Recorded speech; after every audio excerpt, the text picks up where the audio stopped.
Hello! Ça fait tellement longtemps que j'ai pas filmé une vidéo YouTube et là je vous en ai promis une avant la fin de l'année. J'espère que je vais avoir le temps de la monter avant le 1er janvier, mais on va croiser les doigts et je vais me forcer. Donc si vous me suivez sur Instagram, vous avez vu que je vous ai fait voter pour les produits. Donc aujourd'hui c'est une vidéo Instagram, choisis mon maquillage. Je vous ai mis vraiment plein de produits, autant des produits que je connais que des produits que j'ai jamais essayés. Puis je vous ai aussi fait voter pour le look des yeux. Et ce qui est encore plus le fun, c'est que je n'ai pas vu les résultats. Donc là, j'ai aucune idée de quel look vous m'avez choisi, de quel produit je vais utiliser. Donc on va découvrir ça en même temps. Sans plus attendre, c'est parti! Première étape, on avait le choix entre la base Marshmallow de NYX ou la base de Good Molecules. Je vais aller voir ce que vous avez choisi. Oh là là, la NYX gagne avec 75%. Ça m'étonne pas honnêtement parce que Good Molecules c'est pas connu comme marque, mais je suis vraiment curieuse de le tester, donc une autre fois je l'essayerai. Mais là on y va avec la NYX. C'est vraiment une texture un petit peu siliconée, ce qui est pas mon genre de texture préférée, puis quand je l'avais utilisée, je l'avais pas aimée. Elle sent tellement bonne par contre. En fait oui c'est une texture siliconée, mais c'est entre un silicone et une crème. C'est pas super siliconé comme par exemple celle de Smashbox. Là, j'espère que vous m'avez choisi un bon fond de teint parce qu'il y a des chances que ça roule. Et en passant, vous excuserez, mes cheveux sont juste vraiment gros, mais j'ai pas eu le temps de les laver. Oui, je vois que la texture est lisse quand je touche ma peau, mais je vois pas que mes pores sont diminués ou comblés. Puis je vois que c'est peut-être venu hydrater un petit peu aussi. Mais le vrai test, c'est vraiment quand je vais appliquer le fond de teint qu'on va voir si je l'aime ou non. Tu sais, je fais un petit close-up, mais on voit encore mes pores, là, je trouve pas qu'ils sont comblés. Deuxième étape, c'est le fond de teint. Je vous ai donné 3 choix. Soit celui de One Size, celui de YSL ou celui de Maybelline. Qui est-ce qui va gagner? Oh, le Maybelline! Je suis vraiment étonnée, je pensais pas que vous alliez voter pour ça.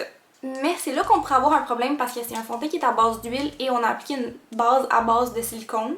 Donc ça pourrait rouler. Je l'ai jamais essayé celui-là, mais j'ai pas tant entendu des bons commentaires. Je fais jamais ça, mais je vais y aller avec mes doigts vu que c'est une texture d'huile puis j'ai tellement peur que ça roule si j'ajoute une éponge avec de l'eau. Ouh, ça pue, ça sent le naturel. Parce que c'est comme le fond de teint Green Edition huile teintée qui appelle ça. Je vais commencer par dire que je suis contente parce que ça roule pas, fait qu'au moins c'est ça. Par contre, c'est pas très beau sur la peau honnêtement. Ça cache pas grand chose et je suis consciente que c'est une bébé crème, c'est très souvent ce que j'applique. Mais même là, je trouve que mes autres bébé crèmes cachent plus que ça. Je trouve que ça fait des stries aussi, donc je vois pas quelqu'un qui est plus débutant en maquillage appliquer ça. C'est sûr que ça va être une application qui sera pas uniforme. La couleur me semble bien quand je l'applique, mais on dirait que dès que je viens estomper, ça s'en va et c'est quand même pâle. Si regardez sur ma main, ça a l'air super foncé, mais dans mon visage, c'est comme si ça disparaît. Je vais l'essayer avec un pinceau de danse dans mon front pour voir si ça fonctionne mieux. Non, pas du tout, voyez-vous, là, ça roule. Mais c'est un non, c'est sûr que je le réutiliserai pas, ça fait ressortir le petit duvet, ça cache pas. C'est vraiment pas un coup de cœur pour moi. On continue avec le cache-cerne.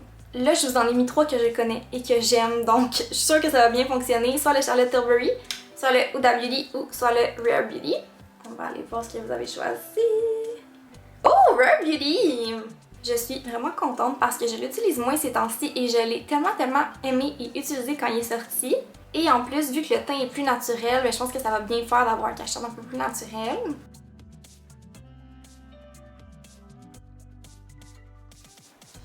Comme le fond de teint n'a pas fait grand chose, on va en mettre un peu partout. Je trouve tellement que c'est un beau cache-cerne, je trouve qu'il fait naturel, il cache bien, il est hydratant. C'est vraiment le parfait cache-cerne de tous les jours. Ah, je me sens mieux avec un cache-cerne qui fonctionne bien. On était parti sur une mauvaise base, mais là on vient de s'améliorer. On continue et là je suis sûre que c'est une étape qui va bien aller parce que c'est 2 bons choix que je vous ai mis. Et c'est le Contour Bronzer. Je vous ai pas dit les choix, mais on a le choix soit entre le KVD ou le Makeup by Mario. Et vous avez choisi de loin le Makeup by Mario. Puis je vous avoue que depuis que je l'ai acheté il y a quelques semaines, je l'utilise tout le temps. J'adore l'application, j'adore la couleur. Je trouve qu'il fait un beau fini lisse sur la peau. Je trouve qu'il ressort pas autant bien que d'habitude, mais je suis pas mal certaine que c'est parce que le fond de teint en dessous est bof. Mais bon, littéralement dans toutes mes autres vidéos que je l'ai utilisé, je le trouve magnifique, donc on se fiera pas à cette seule expérience négative, quoi qu'il est pas laid, mais d'habitude il est encore plus beau. Prochaine étape, c'est le blush. Je vous ai laissé 2 choix, soit les blushs liquides de M Cosmetics ou soit les blushs en poudre de Bloom, Qu'est-ce que vous avez choisi? Oh, vous avez choisi les blushs en poudre de Bloom. Jusqu'à maintenant, il n'y a aucun vote qui est 50-50. C'est toujours très en faveur de un produit, donc je trouve ça quand même intéressant. Ça veut dire que vous aimez pas mal toutes les mêmes choses. Donc là, pour le blush de Bloom, je sais pas encore c'est quoi les yeux, donc je vais y aller avec la teinte Berries, s'il vous plaît, qui est comme un rose un petit peu corail. J'ai jamais essayé cette couleur-là, mais j'ai essayé d'autres couleurs et je les trouve super beaux. Ils sont vraiment pigmentés, ils ont un bel effet lumineux aussi. Je viens littéralement effleurer ma joue avec pas beaucoup de produits et c'est full pigmenté. La couleur est trop cute. On passe au highlight, je vous ai donné 3 choix, Charlotte Tilbury, Rare Beauty ou Benefit. C'est 3 marques que vous aimez bien, donc je suis vraiment curieuse de savoir ça va être quoi votre choix. Oh là là là, on en a un qui est vraiment proche, mais le Rare Beauty a gagné à 43% versus 41% pour le Charlotte. Il est tellement beau et je viens juste de l'acheter, donc je suis vraiment pas fâchée que vous ayez voté pour ça. C'est parti, on applique et regardez-moi ça. Oh.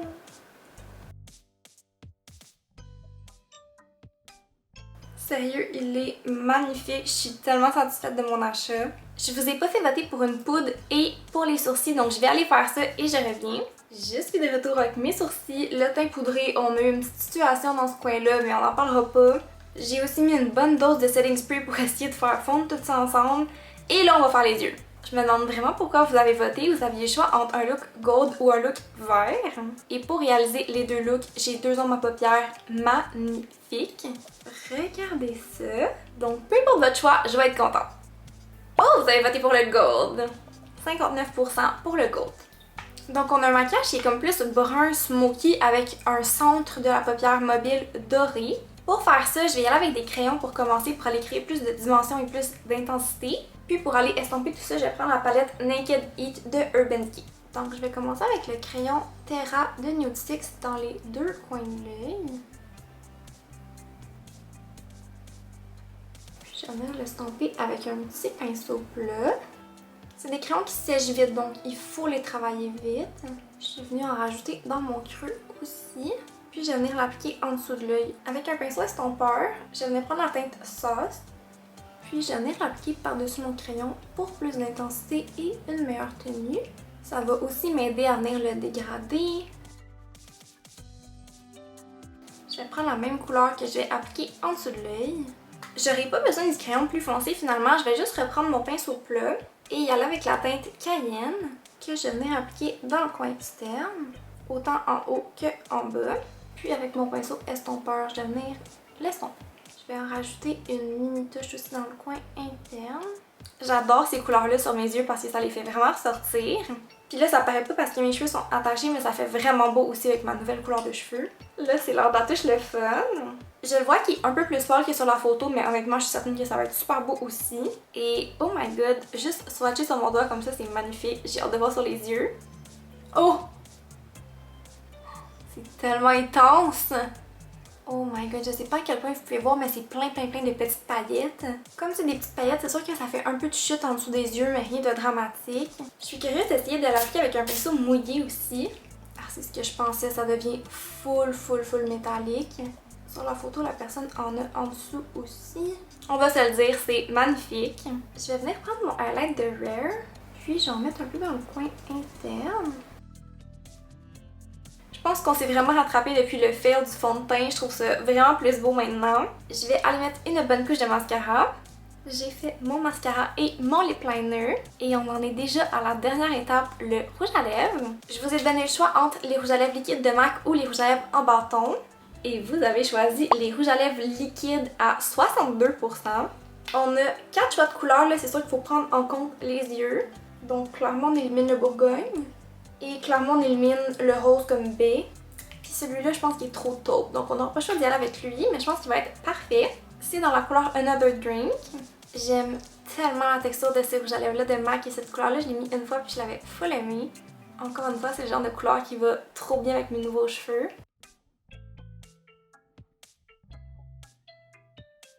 La couleur est aussi belle que dans mes souvenirs. C'est sûr que ça fait un peu intense, là, tout ça, mais je trouve que ça fait quand même très beau. Donc voilà, c'est tout. C'est le résultat du maquillage. Donc vous me direz qu'est-ce que vous en pensez dans les commentaires. Est-ce que c'est les produits que vous aviez choisis qui ont gagné ou non? Pour ma part, les seules choses que j'ai pas aimées, c'est vraiment la base et le fond de teint que j'ai pas eu de coup de cœur, mais sinon tout le reste, je trouve que ça a fait un super beau maquillage. Donc voilà, merci full d'avoir écouté, c'est tellement apprécié et j'espère qu'on va se revoir bientôt pour une autre vidéo. Bye!